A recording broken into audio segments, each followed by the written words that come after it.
આપણે આંગણે હું ઘણી વખત કહું છું કે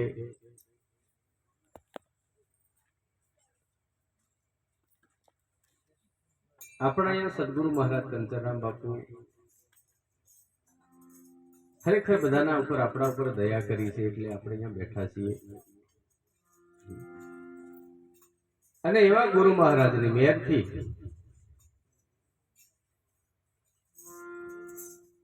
તેમની દયાથી તેમની કરુણાથી આજે સંતોનું કહેવું છે કે કદાચ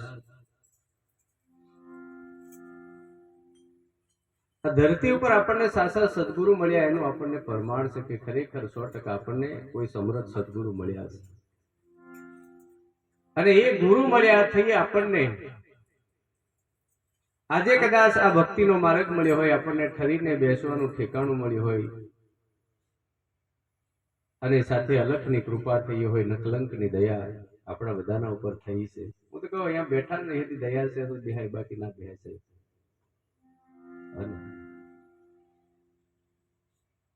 દયા વગર ક્યારે પણ બેસાતું નહીં. સંતોનું કહેવું છે કે સદગુરુની દયા વિના સપને મળે ના સત્સંગ, કૃપા હોય ગુરુદેવની તો આવે ભક્તિમાં.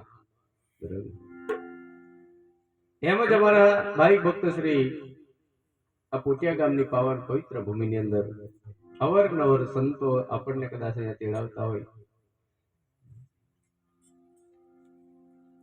મને તો અવરનવર તમે બોલાવો તો એક જ વાતનો આનંદ થાય, બીજું મને બહુ આનંદ થતો નહીં.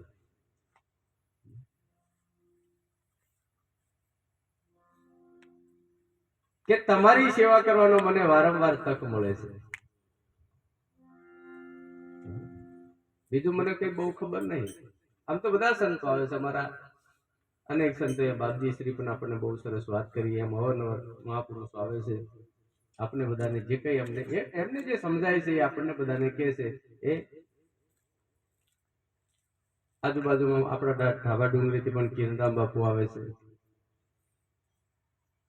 અનેક સંતો આવે છે ને અનેક સંતો આપણને માત્ર ને માત્ર આપણને ભક્તિના માર્ગે, જ્ઞાનના માર્ગે, આપણા આત્માના કલ્યાણના માર્ગે દોરવાનો પ્રયત્ન કરે, કોશિશ કરે છે. સંતો કોશિશ કરે છે ને તમે કોશિશ કરજો.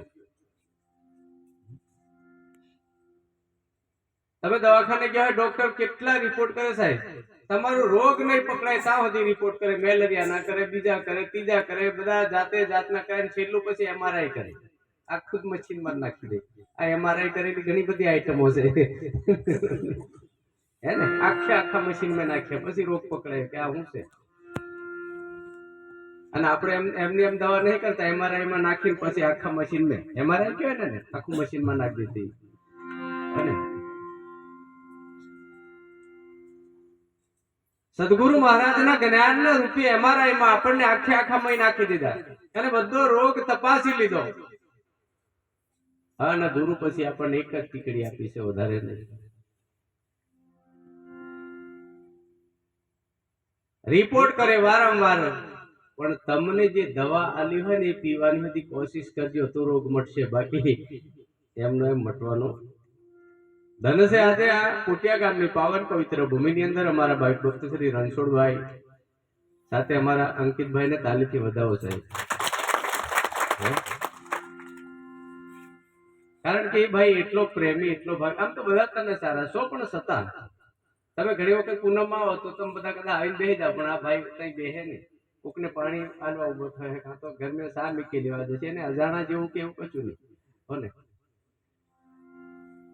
મને લાગે આગલા જન્મમાં એ તઈ હતો કે નહીં, કઈ શું અજાણા જેવું કઈ નહીં. અને સાહેબ સેવા જ કરવી હોય તો તમે ગમે ત્યાં જઈને કરી શકો છો. એ મને કાલે તમે એક બેઠક કરી ને એ વાત મને બહુ ગમી છે. તમે 2 જણા 5 જણા જે બેઠા હોય, પણ મને થોડી માહિતી મળી હતી કે તમે બધા બેઠા ને પછી વાત ગોઠવી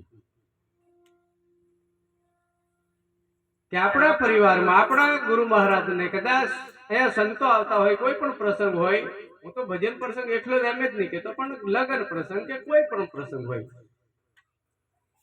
ત્યાં કામ હોય કે નહીં હોય, પણ સમયે ત્યાં હાજરી આપવી એ આપણી ફરજ છે 100%. એ તમે જે ગોઠવણી કરી એના બદલ તમને બધાને મેં તાલીથી વધાવું, ખરેખર તસલી વધાવો. આ સંપ આપણામાં હોવો જોઈએ સાહેબ, એ એકતા આપણામાં હોવી જોઈએ. અને જ્યાં સુધી એકતા અને જ્યાં સુધી પ્રેમ ને જ્યાં સુધી સંપ, ઘણા સંતોનું કેવું છે 10 સળી ભેગી મળે ને ત્યારે સાવેણી બની જાય ને ઈ કસરો બહાર કાઢે, અને ઈ 10 સળી જયારે એકલી પડી જાય ત્યારે પોતે ખુદ કસરો બની જાય છે. એમ તમે ને મેં કદાચ સાથે મળીને કંઈક ધર્મને અપનાવીશું, કંઈક સમાજના કાર્યો કરીશું સાહેબ, તો આપણી જેટલી મજબૂતાઈ હશે ને એટલું આપણા જીવનમાં આપણને મજા આવશે. બાકી એકલો તો રાજા હોય તો હારી જાય સાહેબ. સેના વગર નો શું કરે? મને કોણ લડવા જવાનું થાય તો સેના નહીં હોય તો રાજા શું કરે? થાય કશું? અમે ગમે એટલી વાતો ઊંચી ઊંચી કરીએ, પણ આ તમારે જેવા ને અહીંયા અમે શું કરીએ?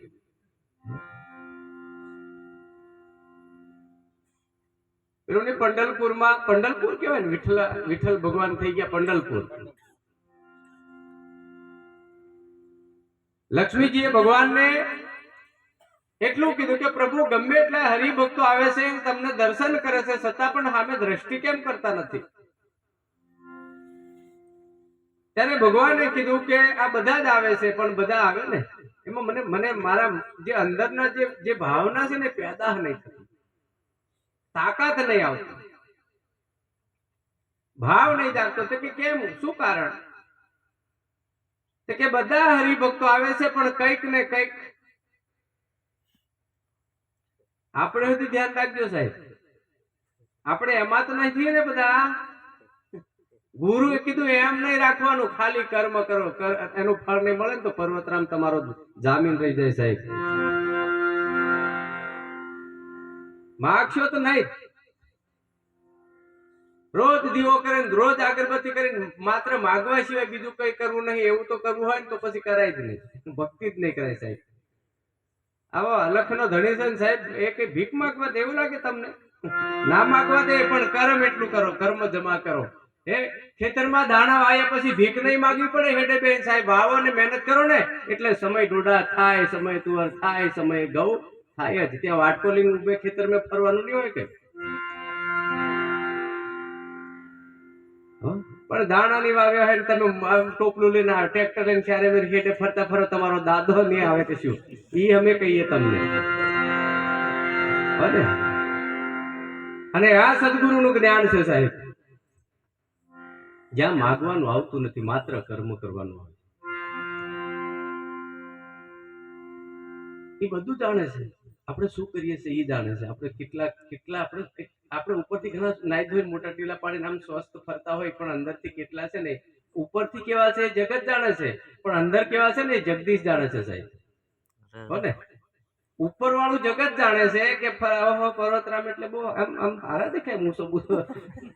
એ તો જગતની દ્રષ્ટિ છે, પણ જગદીશની દ્રષ્ટિએ તો સાહેબ આપણા ભીતરમાં કેવા છીએ, આપણા ડાક કેટલા છે. પલટું મન મુઆ નહીં ફિરે જગત કો ત્યાગી, ઉપર ધોયે ક્યાં ભૈયા ભીતર રહ્યા દાગા. આપણને કદાચ આપણું ભાગ્ય કેટલું મહાન હોય સાહેબ, ત્યારે સાસા સદગુરુની સંગતિ મળે છે, એમને એમ મળતી નથી. પધારો. કેટલું બધું મહાન આપણું ભાગ્ય હોય ને, જ્યાં સુધી કદાચ તમે કોઈ પણ ભગવાનને માનતા હોય, મને વાંધો નથી સાહેબ, પણ જ્યાં સુધી સાસા સદગુરુ નહીં મળે ને ત્યાં સુધી તમને ભગવાનનો ભેટો નહીં થાય, નહીં થાય ને નહીં થાય. બીજું ગમે એટલું આપણે કરતા હોય, ઘીનો દીવો કરતા હોય, આ પેલા સિંગ તેલ નો કરતા હોય, કે પછી પેલી હું તલીના તેલ નો કરતા હોય, કે રૂ નો કરતા હોય, કે અગરબત્તી લોબાન કરતા હોય, કે ગમે એટલું સારું કરતા હોઈએ, પણ જ્યાં સુધી આપણને સાસા સદગુરુની શાન નહીં મળે ત્યાં સુધી આપણને ઈશ્વર દર્શન થતા નથી. કોઈ પણ ને માનતા હોય, રામદેવજી માનતા હોય, કૃષ્ણ માનતા હોય, માતાજીને માનતા હોય, સ્વામિનારાયણ ને માનતા હોય, કબીર સાહેબ ને માનતા હોય, અને હાવ નિરાકાર ને માનતા હોય, તોય વાંધો નહીં. ભગવાન નિરાકાર છે એ વાત નક્કી છે, ભગવાન બધે છે એ વાત નક્કી છે, બધે ભગવાન નથી એ પણ ફાઇનલ છે. એ પાછું ધ્યાન રાખજો. જો બધે હોત તો આ ધરતી પર તમારું દુશ્મન કોઈ નહીં થાય. સદગુરુ મહારાજ નો થાય, બધામાં છે એનો એ છે, તો આ ઉભા થાય એ કોણ? ભગવાન કૃષ્ણ ની સામે કહું શું થયો? રામની સામે રાવણ ઉભો થયો, 5 પાંડવોની વચ્ચે સાહેબ દુર્યોધન ઉભો થયો, અને કેટલા એવા એવા દુશ્મનો ઉભા થયા. એક મા બાપના એક કુટુંબના હતા તો ઉભા થાય તો આમાં કઈ ફેર તો છે ને. આ તો ગુરુ તમારા માટે કીધું બધા છે, બાકી જગત માટે તો સહેજ નહીં. નક્કી કરી લેજો સવારથી, હમણાંથી ફાઇનલ કરી લો. નહીં બધે એમ, અને બધે હોય તો આ ધમાલ કરે એમ લાગે તમને? કોક જગ્યાએ ઈશ્વર છે, બાકી તો નકરો કાળ ફરે છે. ઈ શીખવાનું છે, આપણે સમજવાનું છે. તુકારામને લક્ષ્મીજીએ પૂછ્યું કે પ્રભુ આમ કેમ, મૂંઝવાયેલા કેમ છો? ત્યારે ભગવાને વિઠ્ઠલનાથે ધીમેરીને કીધું કે દેવી, ખોટું તો કોઈ નહીં લગાડવાનું, કદાચ તમને અનુકૂળતા આવે ને તો ગુરુ કેમ કરજો, નિફેરફાર આવે ને તો મને કહેજો. કેમ કે જે કઈ છે ને ભલાઈ તમારી ને મારી ભલાઈ ક્યાં છે? ગુરુના શબ્દોમાં છે. પણ ક્યારે શબ્દને આપણે વરીશું ત્યારે, શબ્દને વરીશું ત્યારે સંતોનું કેવું છે કે ગુરુના શબ્દમાં, ગુરુના આપેલા નામમાં તમારી ને મારી સુરતા જ્યારે વરી જાય ત્યારે સંતોનું કેવું છે કે આ અંદરના ભીતરમાં જે રહેલો છે એનો મોક્ષ મળી જાય, ને મળી જાય, ઉદ્ધાર એનો થઈ જાય. પણ ક્યારે? પણ શબ્દ મળે તો સુરતા વરે ને. દીકરીને પરણાવી તો છે, પણ એની જેવો વરહદી મળવો જોઈએ ને.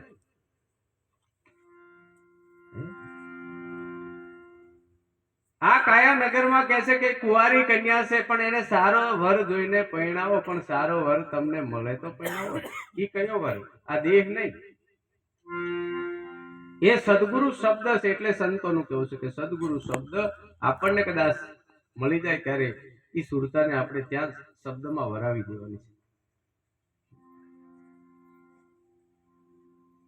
ભગવાને કહે છે કે મારે અહીંયા બધા જ આવે છે, ના નહીં, પણ ઈ બધા કદાચ કંઈક ને કંઈક માગવા માટે આવે છે, સ્વાર્થી છે. પણ મારો એક ભગત જે તુકારામ છે એ માત્ર મારા દર્શન કરવા માટે જ આવે છે, મને મળવા માટે જ આવે છે. પણ મને આજે શું થયું ખબર નહીં, મારા મગજમાં, મારા હૃદયમાં, મારા દિલમાં આખો તુકારામ ફરે. તમારા હૃદયમાં કદાચ ભગવાન ફરતો હોય એવું આપણે નક્કી કરીએ. તમારામાં ભગવાન ફિટ થઈ ગયો તો એ ફરે, પણ ભગવાનના ભેજામાં પેલો ભગત ભરાઈ ગયો. આ ભક્તિ કેવી હશે તમે નક્કી કરો. ભગવાન એમ કે મને તો આખો તુકારામ જ મય ફરે એમ કે દેવી હવે મારે જવું પડશે. આજ સુધી તુકારામ કદાચ મારા દર્શન કરવા માટે આવ્યો હોય, પણ આજે મારે તુકારામના દર્શન કરવા જવું પડે એવું થઈ ગયું છે. કારણ કે ઈ જ મારો માત્ર ને માત્ર મારા માટે આવતો હતો. બાકી આખું જગત દોડે છે પણ એ સ્વાર્થ માટે. અને જગતમાં છે ને બને એટલું સ્વાર્થ છોડીને ભક્તિ કરજો. સ્વાર્થ રાખજો 100%, પણ કઈ જગ્યાએ રાખવાનું? સ્વાર્થ તો છૂટવાનો છે જ નહીં. ભલે કોઈ પણ મહાપુરુષો કહી દે ને તમને સ્વાર્થ છૂટી જાય, હું તો કહું નહીં છૂટે. એટલે કબીર સાહેબે કીધું કે મન મરે માયા મરે, મર મર જાવે શરીર, આશા તૃષ્ણા દોના મરે કહ ગયા દાસ. કેમ કીધું? બે મરે એવા જ નહીં. ઠેક ખાટલામાં કશું સંભળાય નહીં, બોલાય નહીં, તોય આપણા વિચારો છે ને એ ફરિયાદ કરશે. કેમ કે આ તો રહેવાનું જ. એટલે સંતો કે માત્ર એનો વેગ ફેરવવાનો છે. આપણે આશા ને તૃષ્ણા મરવાની નથી, પણ તમારે રાખવાની ક્યાં છે? અને જે જગ્યા મારે છે એ જગ્યામાં તમારું મન ભટકી જાય એટલે સમજી લેવાનું તે જગ્યા પર ગતિ થાય. તો સંતો છેલ્લા કીધું કે આશા અને તૃષ્ણા મરે નહીં તો એને શું કરવું? તે કે વાળો. પણ ક્યાં વાળશે તમે? એટલે ગુરુ આપણને સાચા નામની સમજણ આપે. આવું કેમ થાય છે? આપણે એટલા અંદર સંભળાવી, બહાર તો આપણું જરૂર નહીં, હે ને? અંદર સંભળાવવું જોઈએ ને આપણને. બહાર સાંભળીએ તો રહી ગયા બધા. જેને અંદર સંભળાઈ ગયું ને એટલું જ ચાલ્યું છે. હજુ થોડું વોલ્યુમ તમારું ફગે છે.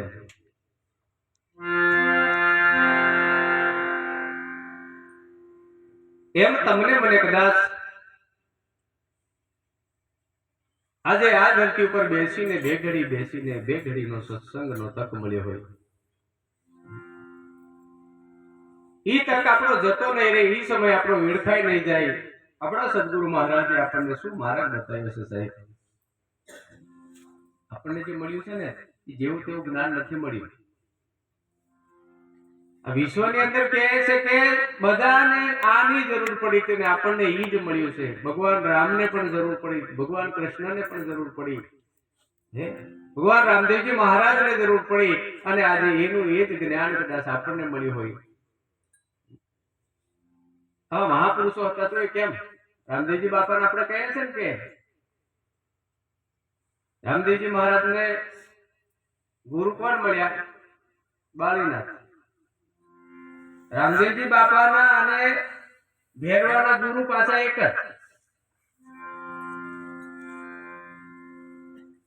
ભેરવાના જે ગુરુ હતા રાક્ષસના, એ જ ગુરુ રામદેવજી બાપાના હતા. તો આ ફેર કઈ પડ્યો? એક જણો રાક્ષસ અને બીજો ભગવાન. ભરણભાઈ